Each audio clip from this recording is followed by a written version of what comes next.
Hello, I'm Mary Ito, and welcome to CRAM. Thanks for joining me as we explore new and innovative research and big ideas that may change the way you think and act.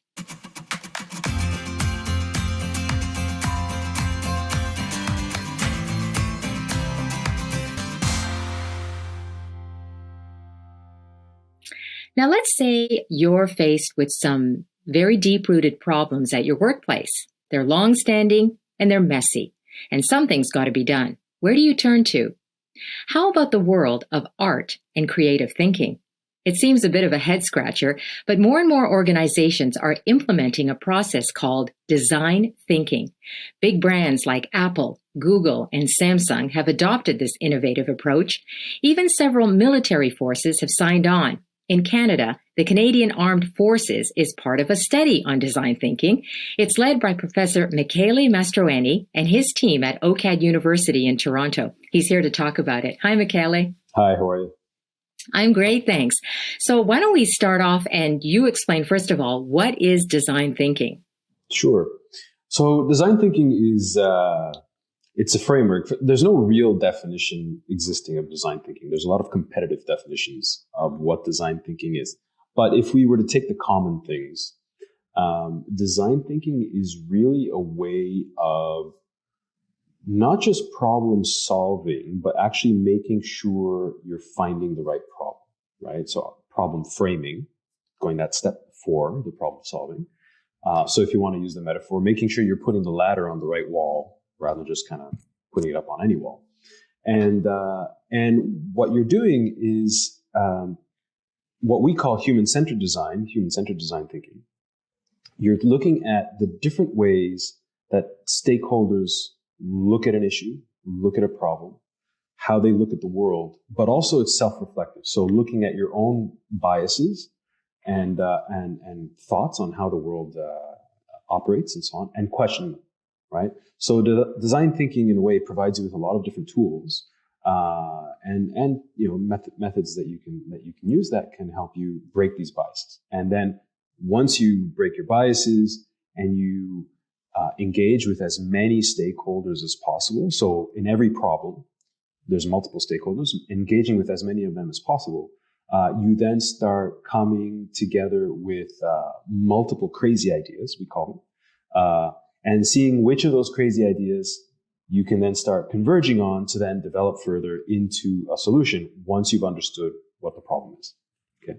So you'll see a lot in design thinking that quote from Einstein that if I had only 5 minutes to solve a problem, I would take 4 minutes thinking about what the problem is, and then I would look for the solution. So it's you're really doing that work of what is the problem? Am I looking at the right thing? Can we look deeper? What are my biases? What are other people's biases? Can we look past them? And then here we go. Let's start thinking about a solution. And where did this come from? Why is it called design thinking? So it comes from the world of design. So it's come from architecture. It's come from industrial design. It's come from product design. And each of those, let's say, starting points have a slightly different emphasis on how design thinking should be done. Clearly based on the discipline. But that human-centered design started, I think it was probably in the 70s or 80s, where somebody was really starting to go past those kind of individual, like designing a building or designing an artifact to, well, we can apply these to social issues and social problems. We just have to ask the right questions and we have to involve the right people. And so a lot of that goes to the point that, like in designing a product, when you design a product and you give it to somebody, yes, you can be the expert, but if the person doesn't know how to use it and hasn't figured out, there's something going wrong. There's something, as much as your expertise as a designer is there, their expertise as the user is also important. And so when we're looking at social problems, we want to bring in that expertise from the user or really that we're involved in the issue. Yeah. So what are you receiving? What are you seeing? Yeah. How can we use that? Well, that's interesting because it makes me think that bits and pieces of this are actually prevalent in so many different areas. When I think about customer-centered service, right? The customer is at the center of it, or even in healthcare, patient-centered treatments, right? It's interesting that this seems to be a trend in other areas as well. Exactly. And it's something that even before I came to the world of design thinking, I was doing a lot of policy consulting and policy design in the UK. I was in the UK for 7 years doing this kind of work. And we were doing it without knowing it was design thinking, right? So when I came to OCAD and they said, oh, it's this design thinking thing, I'm like, oh, I used to do that. I just didn't know it, right? So where you would kind of design something, so a policy set and make recommendations, and then you would let people look at it, try it out, kick it, critique it, and then you kind of come back. So I think we need to sort of get to the nitty-gritty of the process.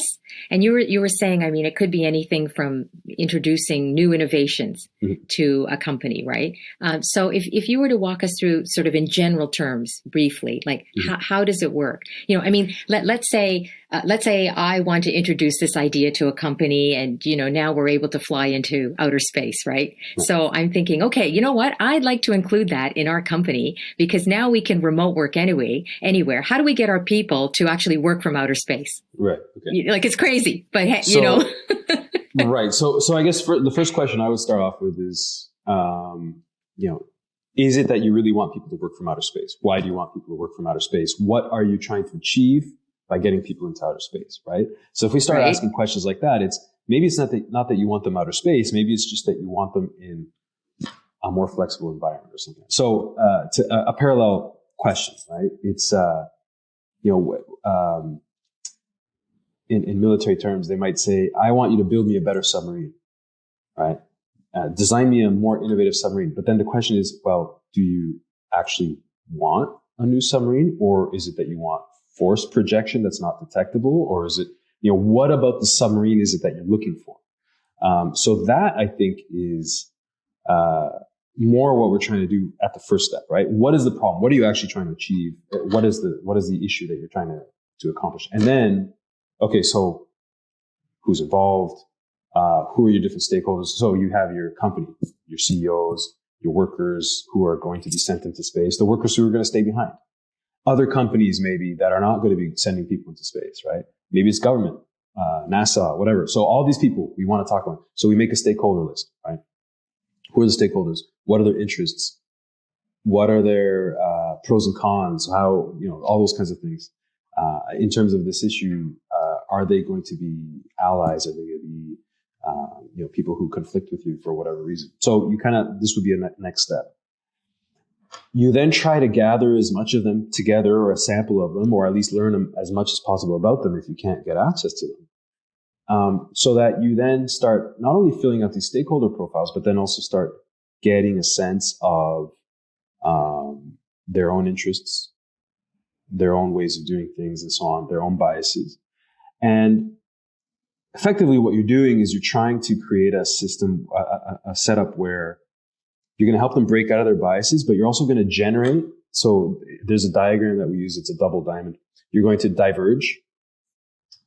Everybody's going to think of different ideas about what the problem is and what you're trying to solve. And you're going to create all these ideas, and you're going to look at them in some way, shape, or form, sort them out, sort them together. And then once you've done all that crazy thinking, you're going to start converging again to say, right, so this is what we think we really want to focus on. Okay. And this sounds way easier said than done, because you've got, first of all, are all these different people at the same table, like coming in groups, or is this all individual? In an ideal world, yes, but no, it's not. In reality, you're not always going to be able to get that. So there's trying to work around ways where if you can't get all these people at the table, you're trying to get as many people at the table as you can. Yeah, because I could imagine too, depending on who's at the table, there are different dynamics, right? Sure. There are different sort of power levels, where you've got managers, and then you've got the employees, and you've got other people, and then so many different perspectives, because, maybe one employee says, well, yeah, sure, that sounds like a great idea, but I worry about my safety and I don't think I want to do that. And then someone else is like, wow, what a great idea, because that is like so exciting. I've never done anything like that. I bet I could be more productive out in space. And do you know what I mean? So is every opinion valid? So the answer to that is yes. But how then do you make sure you get a sense of the full validity of every opinion and the dynamics, as you mentioned, that way? So one of the challenges that we have in design thinking, especially when we workshop or have meetings, or why we don't trust focus groups as a method, though we might use them if the time is right, is you're right. There's always who's the loud voice, who's the powerful voice that people then defer to, right? So if you just have a workshop with a loud voice or the powerful person that even if they don't say anything, they keep others from saying stuff, it's a failed workshop. It's a failed opportunity. So there are tools that we would have and that we teach our students where you are not necessarily silencing those loud voices, but you're creating another platform where the other voices can be heard. So whether it's more than one opportunity for them to speak or another way for them to speak or provide that, or you're providing opportunities for everybody to think in isolation and then come together in stages so that all the different ideas get exposed. That is part of what we're trying to do. So yeah, that's a great question. I think it is one of the fundamentals of design thinking where you're trying to get past the usual voices. Yeah. And you're also trying to get to a point of authenticity, right? You don't want to hear what people think they should say. You want to hear what they really feel, what they're, what is the real problem? What do you want? So I understand that. I mean, because you've mentioned this, that empathy is foundational to this process, right? And that it's interesting because something I don't think that's what people would think about. Automatically you don't think about empathy to solve these organizational problems. But why is it important? Right. So I think, first of all, we need to define. So there's a debate also on what empathy is. Yes, there is. So let's talk about what empathy is in the way I've understood it. So first of all, empathy to me is understanding the other, right? It's not necessarily feeling the same thing. It doesn't necessarily mean that, I have empathy for you, therefore I feel the same emotions that you do and so on. Because when you have so many stakeholders, that's not realistic and not necessarily possible. But you are trying to get a sense of where everybody's coming from, right? So if we take currently right now, big political issue, vaccination and anti-vaccination, right? I am a firm believer in vaccination and the power of vaccination. I have been since ever. But rather than dismissing the view of others who are anti-vaccine and saying, well, obviously they're these people, it's this, these, the typical one is these, they're talking about my liberty, or, they're uneducated or whatever. But that's not empathy, right? And it's not giving me an understanding for why they may be against something. And then I can kind of work towards trying to find a solution that gets them to buy into maybe vaccination or some other workaround. So empathy is, okay, let's look at who they are. Maybe, yes, it's people who sit on the right-wing spectrum and they're worried about, don't tell me what to do. I want my liberty. These kinds, I don't trust the government and so on. It could be people on using the political language, the left wing of the spectrum, who are more, natural, organic, food consumers who, don't believe, while they may believe the science, they don't trust the substances that go into their body, and therefore that's a different side of things. Right. Or it could be marginalized groups who in the past have been harmed by the health system, purposely harmed by the health system. So why would they trust this element of the health system, right? And therefore, if you're forcing them to do something, you're already adding to their distress. Yeah. So by not having an empathy and understanding of who these different possible groups are, one, you're polarizing an issue in a way that the problem moves further away from any solution that you have. And you're not seeing the nuances that you need to see in order to actually come up with a solution, right? So that's kind of where what I see empathy is. It's like putting aside my own reactions. And we could do this for so many things. The Flat Earth Society. Oh my God, what a bunch of, whatever. No, well, okay. Why? Why would they think not believe that the Earth is round? What is it about distrust of government? What is it about, information sources? What is, whatever. And once you start trying to understand and putting yourself in their shoes, not to say that you have to agree with them or feel the same thing, but you start saying, okay, I see where they're coming from. Okay. So let me just stop you there and say, so is empathy actually the integral part of getting the buy-in from employees to even come and sit at a table and it's because they're being heard. It's because you're adopting this empathetic approach that they feel listened to, and their opinion is like given importance. Because to me, it's like about buy-in too, right? When you have all these people, there's this crazy idea. Why should I come to this table? Why do I even want to talk about this? Why? Yeah, and I think yes. So I think a large part of it is buy-in, because you do want them to see that there is something for them in it, or if there's not an immediate gain, they at least understand why things are being done, and they kind of so. When you're dealing with change, you either want people to buy in or you want them to stand aside, right? What you don't want is that conflict. The other thing, of course, is empathy is if there is conflict, you kind of understand it and you can prepare for it, and be prepared to face it, either try to move around it in some way, shape, or form. So there's the buy-in, and related to the conflict thing, it's for the sustainability of whatever solution you come up with, right? By having empathy, by understanding where people come from, you have longer term solutions, because then the conflicts that arise, the resistance and so on, can either be mitigated or planned for. So that's kind of what. Yeah. And is there strong evidence to show that when solutions are basically, if they result from all these different diverse voices coming together, that they are all part of creating the solution, is it more likely that it's going to be adopted and actually enacted upon?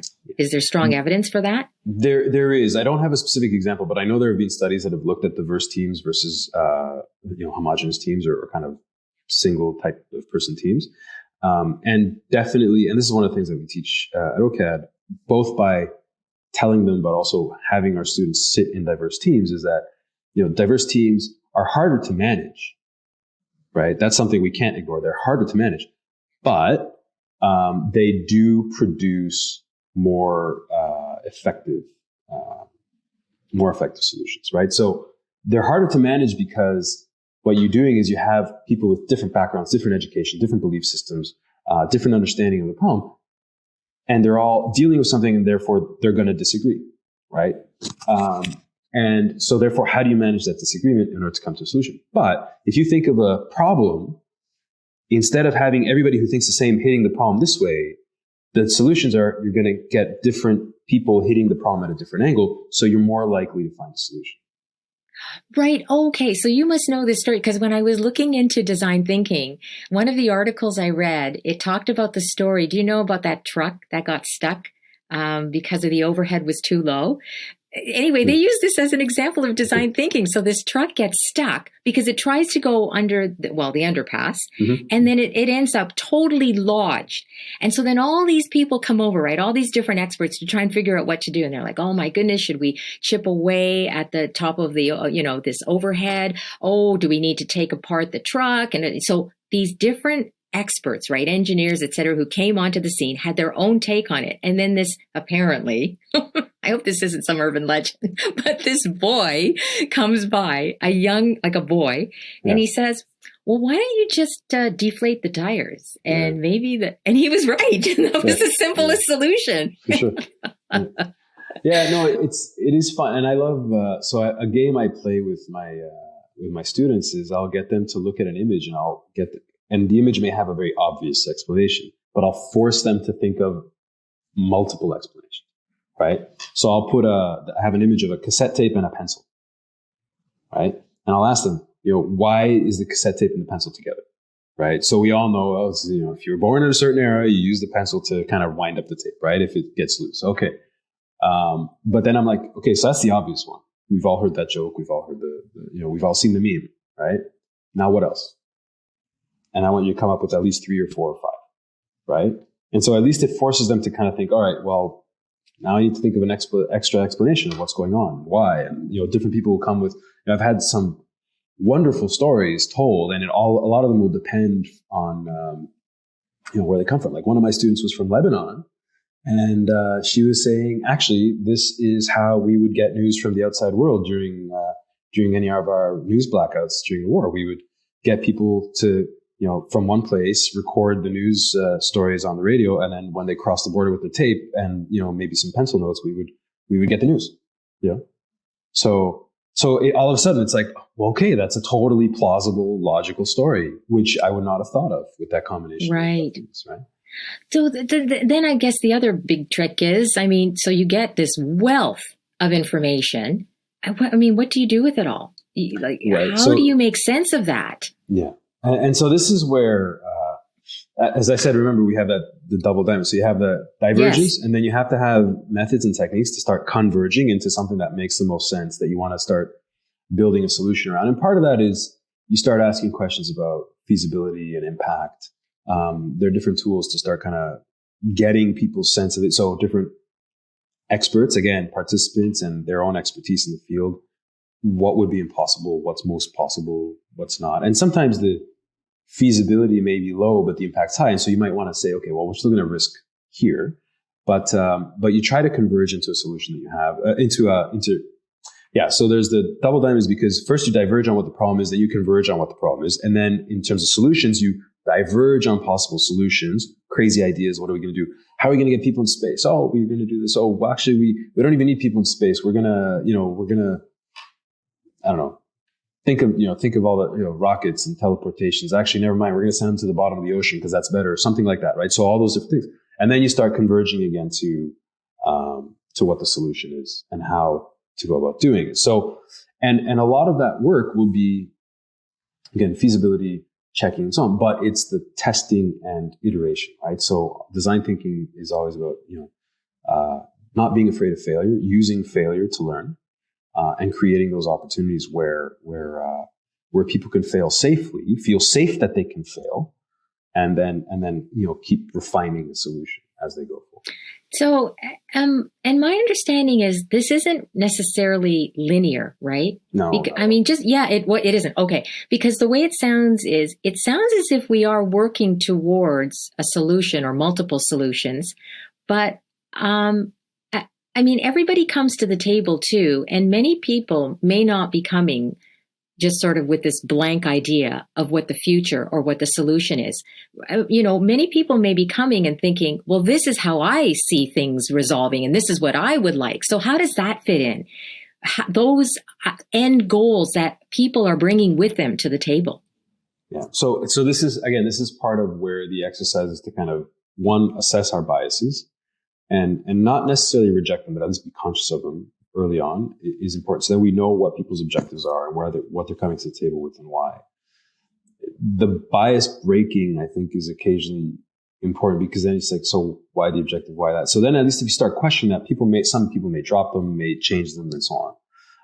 And then once you get the multiple opinions together, conflicting biases and so on, at least you've created a more comprehensive picture for people to see what the differences are, where the complementarities are, where the conflicts are. And then there's going to be a reassessment. Like, it's not, if somebody's open-minded to design thinking, I'd be quite surprised that they're just going to rigidly hold to that position no matter what, despite all of the things. I mean, it may happen, but yeah. Is that what is that what you've noticed though? That if people are open-minded about it, for the most part, they can be flat. Okay. Yeah, for the most part. I think once you're exposed, exposure does a lot, I think, for people to see. When they see the differences, they can start then having to deal with them, right? Because that becomes a reality. Yeah, okay, maybe you can bulldoze something through, but how long is that going to last, right? How much buy-in do you need from other people? So then you start asking the serious questions again of sustainability and feasibility, right? And people may be like, okay, well, maybe we have to adjust this, right, or make compromises here or something. You've also talked about something called the hero's journey. What is that in your approach to design thinking? So the hero's journey was actually something that a student of mine developed, Leah Zaidi, and she came up with this idea of using the hero's journey from fiction writing, science fiction writing, which is kind of this. It's a common passage of a hero in multiple stories, where they're a particular kind of person. They leave their home. They go through this journey. They learn things. They discover their own abilities. They then come to like the crux of whatever it is that they're doing, the climax of they're doing. They transform themselves, but also things around them. They kind of, they have their hero moments, and then they return home a changed person, right? So Luke Skywalker is one of the common hero journey archetype, like farm boy leaves, wants to go absolutely fight the Empire. I was thinking more the Odyssey myself, but sure, going way back. Of course, yeah, sure. Hey, you're more literary than I am, so that's good. But but absolutely, like Ulysses or Odysseus, I guess, depending on which language you're wanting, but comes back changed and goes through all that. I mean, he was more of a straight up hero from the start, but still. So there is that kind of, so a lot of it is, so we can use that tool to try to understand what it is that we're doing. What's the journey that we want to go on? What do we understand about ourselves? What is the main challenge? What do we want to change? What do we need to change about ourselves? And then once you do that, now what? Like then, right. So then what are the consequences of all of the things that have happened? And how do we deal with them later on? So you can kind of apply that metaphor to how do you look at your own events and so on. And everybody can be the hero of their own story, so to speak, when they're trying to deal with this. This process, it sounds also quite personal. I mean, it sounds like, it can get very personal, looking at a person's own, you're right, biases, why they feel that way. Do they want to change? How are they going to change? What is limiting them? What's stopping them? What are the possibilities for them in the future? I mean, it's very personal. Mm-hmm. Yeah. It has to be a reflective and reflexive process. Yeah. Otherwise, I mean, and whether it's personal or whether it's digging into the specific organization, I mean, people will react differently, but it does open up those possibilities for personal reflection, definitely.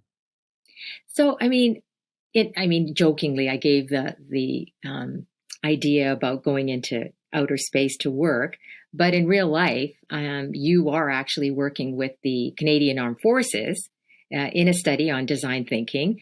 I mean, people may, if they initially heard that, they may think, what? How would that work with design thinking? And we've heard a lot lately in the media about issues that they're dealing with. I mean, they've been very public about sexual harassment, inequality, discrimination. That's not going into outer space, which seems pretty defined compared to those. Going into outer space may be easier. I was thinking that maybe that's even easier. How do you approach these? And these are huge social issues, not just within that organization, but in the outside world as well. Yes. Yeah. So how do you approach something like that?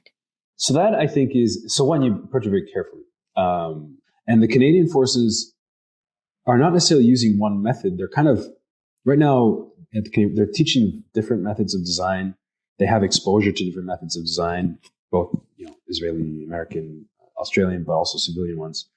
And I think part of what we're doing is helping them see if they can come up with a Canadian Forces way of doing things that is most adequate for them. Precisely because the Canadian Forces has its own unique challenges that are different from the American.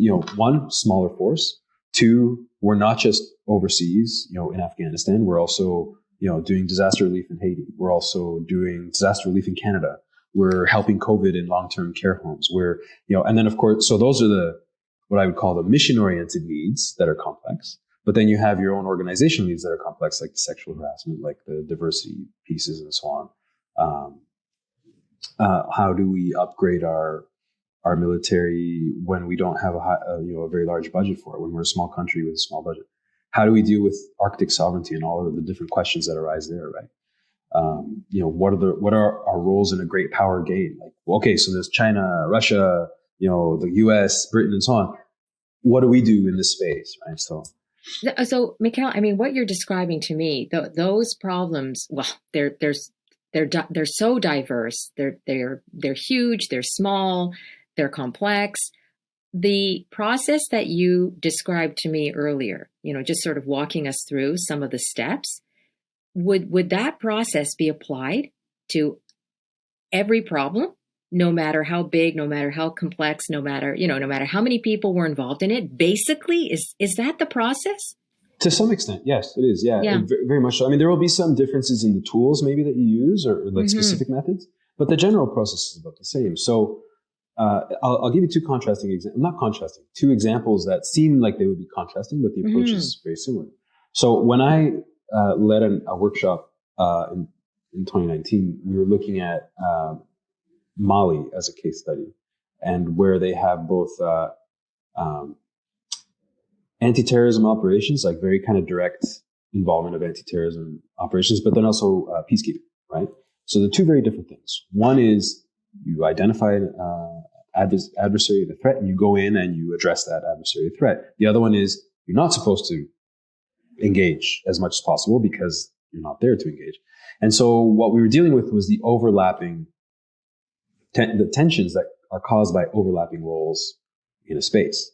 And how do we address those? And so a lot of it was the same that I mentioned. It's like, right, who are the different stakeholders? What are the biases and belief held by the stakeholders, including the Canadians, including the Americans, including the French, including the, terrorists?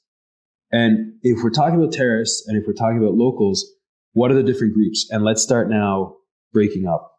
So when you say terrorist, is that enough of a label? Let's say, who are the terrorists? Maybe it's smugglers and criminals, people who, maybe it's Islamic fundamentalists, maybe it's just simply nomads who want to be left alone, but they have to pick a side or whatever. Maybe so.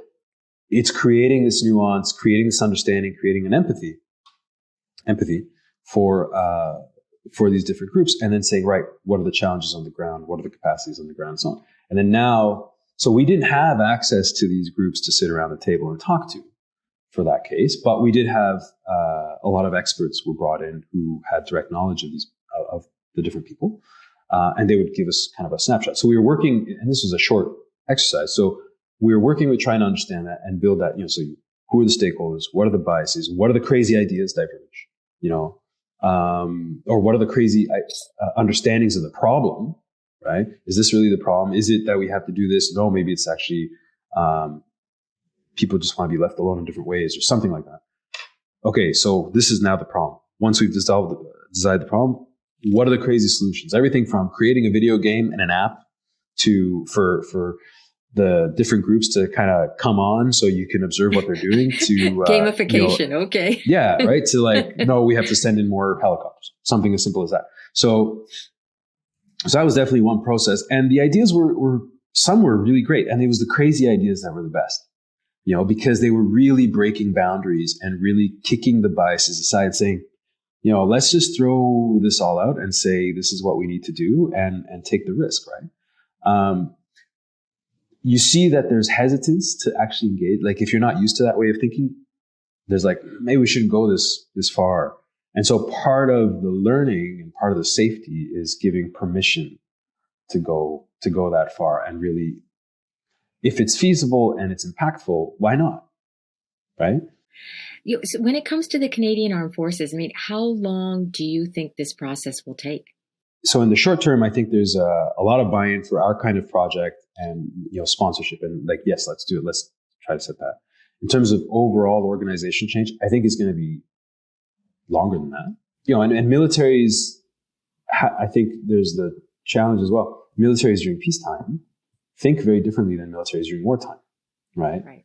And so how do you retain what you need in order to be effective in wartime if it ever happens again? But at the same time are able to function, during peacetime and heal what's going on. Right? Mm-hmm. For you, being central, you're leading the research team on this. For you, what excites you the most about this process of design thinking with them?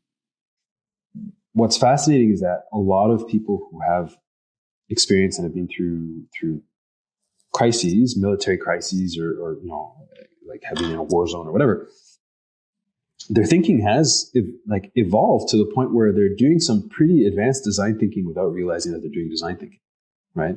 So that has been fascinating to hear and see, and then being involved in the next step of taking that kind of experience and knowledge and then trying to build this new way of doing things, this new strategy, this new way of strategic thinking and kind of problem solving. Yeah, and I think you hinted at this earlier about design thinking. It's a process that could be used by so many different organizations, right? You could apply it. I'm also wondering, just from the very personal component and that whole self-reflection that's involved, What about in relationships? Like, what about in personal relationships between, I don't know, couples, between friends? Has it been used, or is that an area that would be feasible? You know what? There is a former student of mine actually did a project on love and relationships using design thinking. And it was, for sure, it was totally,